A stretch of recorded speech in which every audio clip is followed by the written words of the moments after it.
अस्सलाम वालेकुम। 18 जुलाई 2020 के लिहाज से सऊदी अरब में पिछले 24 घंटे में 2565 वबाई मर्ज के केसेस सामने आए हैं, जबकि 40 अफराद पिछले 24 घंटे में इंतकाल भी कर गए हैं। इन्ना लिल्लाहि व इन्ना इलैहि राजिऊन। जबकि 3057 के करीब अफराद सेहतियाब भी हुए हैं।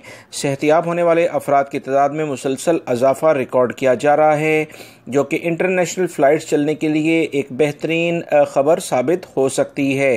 तफसीलात दोस्तों शहरों के लिहाज से ये हैं कि मक्कातुल मुकर्रमा में 224, रियाद 212, जद्दा 199 यानी 189, हफूफ 182, अलमुबर्ज 118, खमीस मशीद 109, हफरुल बातन 106, हायल में 96, दमाम 84, ताइफ 78, नजरान 49, सब्त औला के इलाके में 46, जजान 46, आबाद 44, अल मदीना मुनव्वरा में 42, तबूक 40, बुरैदा 36, अल खुबर के इलाके में 36, बिशा के इलाके में 34, कतीफ के इलाके में 32, वादी दवासीर में 31, अल कनफदा के इलाके में 30, अबू अरेश के इलाके में 25, यम्बो में 24, अल बशायर के इलाके में 22, अल जफर 21, तबाला के इलाके में 21, शरूरा में 21, माहिल असीर में 19, बीश में 19, अल कतीफ के इलाके में 18, अहद रफीदा में 18,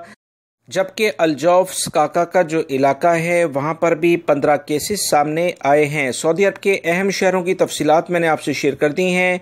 इन्हीं पर सऊदी अरब के तमाम हालात डिपेंड करते हैं। वीडियो को लाइक करके शेयर आगे लाजमी कर दीजिएगा। अस्सलामु अलैकुम।